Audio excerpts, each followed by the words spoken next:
एक टर्म में 3 बार शपथ ले चुके हैं नीतीश कुमार बिहार के मुख्यमंत्री के तौर पर, 3 बार, जिस पर विधानसभा के अंदर ही तेजस्वी यादव ने जमकर खिंचाई की। जब विश्वास मत लेकर के आए, विश्वास मत प्रस्ताव लेकर के आए नीतीश, उस पर बोलते हुए तेजस्वी ने जिस तरह के शब्दों का इस्तेमाल किया, बहुत संयमित शब्दों का इस्तेमाल किया था तेजस्वी ने। ऐसा नहीं है कि पहली बार नीतीश ने पाला बदला। इससे पहले जब नीतीश ने पाला बदला था तो तेजस्वी बहुत गुस्से में थे, बहुत खरी खोटी सुनाते थे, पानी पी पी करके पब्लिकली कोसा करते थे तेजस्वी नीतीश को। लेकिन अब हालात बदल गए हैं। तेजस्वी ने नीतीश को कहा कि हम अपने मुख्यमंत्री का बहुत सम्मान करते हैं। तेजस्वी ने संयमित शब्दों का इस्तेमाल किया और तेजस्वी ने साथ ही ये भी कहा कि अगर कभी मजबूरी हो जाए तो फिर से आपके लिए दरवाजे खुले हैं। इस तरह के इंडिकेशंस दिए हैं। राकेश जी, अगर 1 मिनट का आप मुझे समय दे दें। बिहार विधानसभा में जिस तरह से तेजस्वी ने बयान दिया, उसके बाद अभी भी कई घंटों के बाद, कई दिन के बाद कयास ये लगाए जा रहे हैं कि तेजस्वी नीतीश कुमार के साथ में संभावना अभी भी पलटने की है। अगर लोकसभा चुनाव के बाद बीजेपी की तरफ से कोई प्रेशर बनाया जाएगा, नीतीश प्रेशर झेलते नहीं हैं और झेल नहीं पाते, तो क्या फिर से 2025 से पहले कोई पलटी मारने के इंडिकेशंस हैं? देखिए, जिस तरह से जो रुख अख्तियार किया है तेजस्वी ने, तो उसमें ये कयास लग रहा है कि अभी तक ओपन दरवाजा वो करके रख रहे हैं। अच्छा, मतलब अभी भी आपको है कि एक पलटी बाकी है? पलटी मार सकते हैं।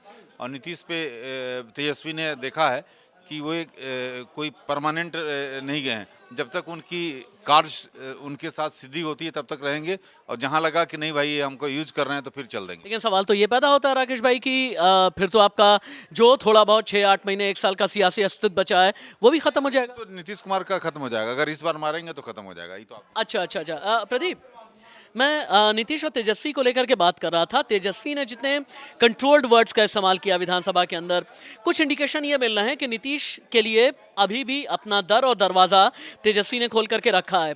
अगर लोकसभा इलेक्शन के बाद में ये कहते हैं ना परमुटेशन कॉम्बिनेशन, अगर कुछ ऐसी होती ऐसा रहा तो हो सकता है कि बीजेपी के साथ बातचीत ना बने या बीजेपी बहुत प्रेशराइज करने की अगर कोशिश करे नीतीश को, तो फिर से नीतीश पाला बदल सकते हैं।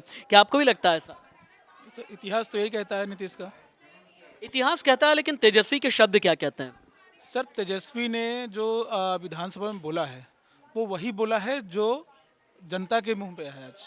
और 9 बार सीएम बनना ये आसान तो नहीं है। और ये एक ही टर्म में 3-3 बार एक ही टर्म शपथ ले लेना। विधानसभा में तेजस्वी ने बोला, तो आने वाले समय में हम अपेक्षा नहीं कर सकते कि कंटिन्यू रहेंगे। लेकिन नीतीश कुमार के साथ सर 2-3 चीज़ें प्रॉब्लम है। पहली प्रॉब्लम, जब वो तेजस्वी के साथ आए थे उनका मेन रीज़न ये था कि बीजेपी जो है हमारे एमएलए को तोड़ रही है, अब हम बीजेपी में नहीं जाएंगे। उसके लिए वो जेडीयू में आए। अब उन्होंने कहा है, सॉरी आरजेडी में आए। आरजेडी से जाने का उन्होंने एकमात्र पॉइंट बताया है कि वो क्रेडिट ले रहा है। और जो बात तेजस्वी ने विधानसभा में रखा कि अगर 2 डिप्टी सीएम जो बनाए गए हैं, सिन्हा साहब और ये चौधरी साहब, अगर आप अपने मतलब मंत्रालय में काम करेंगे तो क्रेडिट नहीं लेंगे तो आप क्या लेंगे? एकदम ठीक बात है।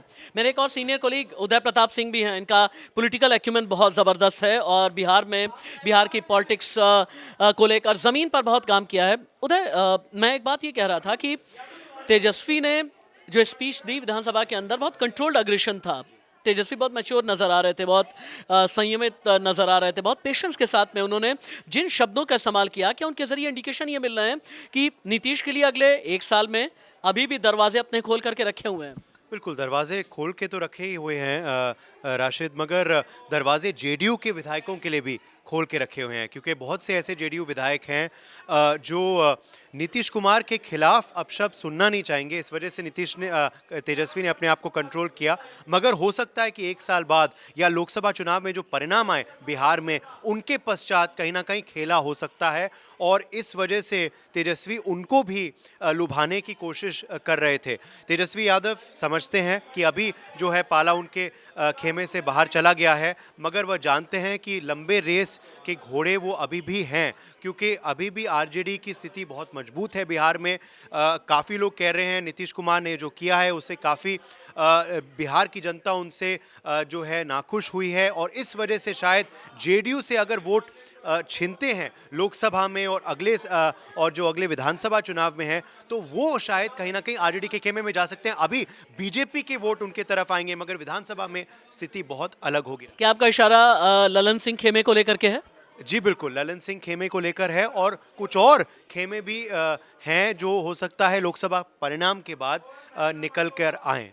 उदय प्रताप सिंह, अगर ये बात कहें ना, आपको इंडिकेशंस दें, तो इसके मायने आप समझिएगा। बिना सोर्सेस के और बिना मजबूत जानकारी के उदय कोई बात बोलते नहीं हैं। यानी पुख्ता तौर पर अभी नीतीश कुमार को लेकर के या नीतीश की पलटबाजी, पलटमारी को लेकर के अभी भी बिहार में संकेत मिल रहे हैं। नीतीश का रिकॉर्ड अपने आप में ये बात कहता है। नीतीश यूं ही 19 साल से सीएम नहीं बने हुए हैं। एक साल के अंदर 3 बार उन्होंने मुख्यमंत्री के तौर पर यूं ही शपथ नहीं ली है। इसका मतलब यह है कि तेजस्वी बहुत सधे तरीके से आगे बढ़ रहे हैं।